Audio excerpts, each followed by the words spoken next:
नमस्कार दोस्तों। भारत और अमेरिका के बीच में होने वाला ट्रेड डील जो है वो टल गया है। 7 फरवरी को भारत और अमेरिका के बीच में ट्रेड डील हुआ था। इसकी जानकारी भारत के कैबिनेट मिनिस्टर पीयूष गोयल के द्वारा दिया गया था। अब आगे के लिए ये टाल दिया गया है। बैठक 23 और से 26 फरवरी को वाशिंगटन में होनी थी। दरअसल समझौता में भारत को 18% टैरिफ देना था, लेकिन शुक्रवार को अमेरिकी सुप्रीम कोर्ट ने सभी ग्लोबल टैरिफ रद्द कर दिए थे, जिस वजह से ग्लोबल टैरिफ जो है वो 10% और 24 घंटा के अंदर 15% बढ़ाकर कर दिया गया। मतलब सुप्रीम कोर्ट के बाद अमेरिका के सुप्रीम कोर्ट के हस्तक्षेप के बाद टैरिफ जो है वो 10% कर दिया गया, ग्लोबल टैरिफ। लेकिन 24 घंटा के बाद ही प्रेसिडेंट ट्रंप ने इसे 15% कर दिया। अब ट्रंप का 15% ग्लोबल टैरिफ लागू हो रहा है, जो डील वाले 18% से कम है। इसके कारण दोनों पक्षों ने तय किया कि इन बदलावों की समीक्षा के बाद बैठक की नई तारीख तय की जाएगी। बैठक के टलने से अब इस ट्रेड डील में देरी हो सकती है। अब कॉमर्स मिनिस्टर पीयूष गोयल 7 फरवरी को प्रेस कॉन्फ्रेंस में ये जानकारी दी थी कि भारत और अमेरिका के बीच में ट्रेड डील हुआ है, जिसमें टोटल 5 साल में 50,000 करोड़ डॉलर यानी कि 45,30,000 करोड़ रुपए के उत्पादन खरीदने पर सहमति जताई गई थी दोनों देशों के बीच में। पहले 25% लगता था टैरिफ, अमेरिका ने इसे 18% कर दिया ट्रेड डील के बाद। और अतिरिक्त जो 25% लगता था, और इसलिए अतिरिक्त लगता था क्योंकि अमेरिका का कहना था कि भारत जब तक रूस से तेल खरीदते रहेगा उस पर अतिरिक्त 25% लगेगा। मतलब समझिए टोटल भारत पर अमेरिका 50% टैरिफ लगाता था। 25% सामानों के लिए और 25% पनिशमेंट के तौर पर कि आप रसिया से सामान क्यों खरीदते हैं।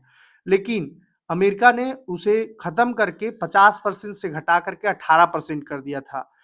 अब 18% करने के बाद भारत में पूरा मतलब कि सत्ता पक्ष जो है वो बोल रहा था कि बहुत अच्छा डील हुआ है, फ्यूचर के लिए बहुत फायदेमंद होगा, भारत ग्रोथ करेगा, फलाना करेगा। वहीं विपक्ष के नेता राहुल गांधी जो है वो बोल रहे थे कि नहीं, भारत जो है वो किसानों को, कपास उत्पादकों को मतलब कि गर्त में डालने का काम कर रही है। ये डील भारत को और नीचे लेकर के जाएगी। मोदी सरकार ट्रंप के सामने घुटना टेक दिए, बहुत सारे इल्जाम लगाए जा रहे थे, लेकिन दोनों इल्जाम जो है वो फेल हो गए। अमेरिका जो 18% डील किया था वो भी खत्म हो गया। वहां का सुप्रीम कोर्ट ही कह दिया कि भैया आप ग्लोबल टैरिफ लगाइए 10%, लेकिन 24 घंटा के बाद ये 15% कर दिया गया। अब ये 15% इसलिए किया गया है क्योंकि धारा 122 के तहत 10% वैश्विक टैरिफ का ही सामना करना पड़ेगा। अब एक सवाल ये भी उठता है कि क्या भारत और अमेरिका के बीच में हुए 18% ट्रेड डील, क्या भारत के लिए 18% ही रहेगा या फिर ग्लोबल टैरिफ का सामना, जो ग्लोबल टैरिफ है वो भारत को देना होगा। तो इसका एक ही आंसर है कि धारा 122 जो है वो कहता है कि वैश्विक टैरिफ जो रहेगा उसी का सामना करना पड़ेगा सभी देश को। भारत और अमेरिका के बीच ट्रेड डील पर सहमति बन गई थी और इसे लेकर फ्रेमवर्क जारी हो चुका था। दोनों देशों ने कहा था कि इस फ्रेमवर्क को जल्द लागू किया जाएगा और ये अप्रैल में लागू होना था।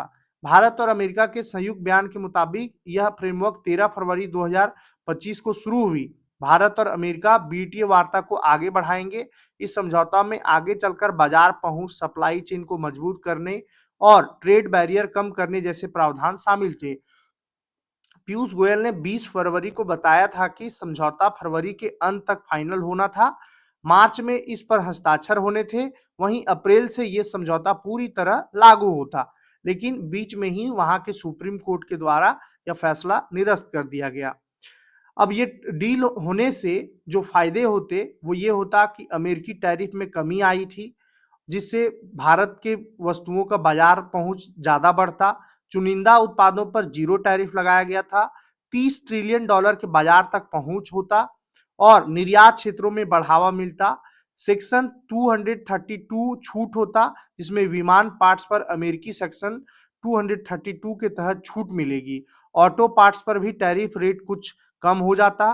जेनरिक दवाओं पर बेहतर शर्तें थी। भारतीय जेनरिक फार्मास्यूटिकल के लिए टैरिफ और नियामक नियमों में सुधार किया गया था। भारत ने अपने कृषि और डेयरी सेक्टर सुरक्षित रखे थे। भारत और अमेरिका के बीच कृषि और डेयरी सेक्टर के कारण ट्रेड डील रुका हुआ था। हालांकि फरवरी में जारी फ्रेमवर्क में भारत ने अपने कृषि और डेयरी सेक्टर को पूरी तरह सुरक्षित रखा था। पीयूष गोयल ने बताया था कि भारत ने मक्का, गेहूं, चावल, सोया, पोल्ट्री, दूध, पनीर, एथनॉल, तंबाकू, कुछ सब्जियों और मांस जैसे कृषि डेयरी उत्पादों को पूरी तरह सुरक्षित रखा जाएगा। इन उत्पादों पर अमेरिका कोई टैरिफ रियायत नहीं दी गई थी अमेरिका को। उन्होंने कहा कि यह फैसला किसानों की आय, खाद्य सुरक्षा और ग्रामीण अर्थव्यवस्था को ध्यान में रखते हुए लिया गया है। हालांकि संयुक्त बयान के अनुसार भारत ने कुछ अमेरिकी कृषि और खाद्य उत्पादों पर आयात शुल्क खत्म या कम करने पर सहमति जताई है। इनमें ड्राइड डिस्टिलर्स, ग्रेन्स, पशु आहार जैसे वस्तु जो है वो शामिल है। इस तरह से भारत और अमेरिका के बीच में हुए ट्रेड डील बहुत ही सुर्खियां बटोरा था, क्योंकि सत्ता पक्ष जो है वो कह रहा था कि भारत और अमेरिका के बीच में ऐसा ट्रेड डील हुआ है जो भारत के लिए बहुत ही फायदेमंद है। लेकिन वहीं विपक्ष के नेता राहुल गांधी बार बार सरकार पर इल्जाम लगा रहे थे। इसी इल्जाम के तहत भारत में संसद भवन में रोज हो हंगामा होता था। लेकिन ये टैरिफ जो है वो भी रद्द कर दिया गया है और ग्लोबल टैरिफ अब भारत पर लागू होगा।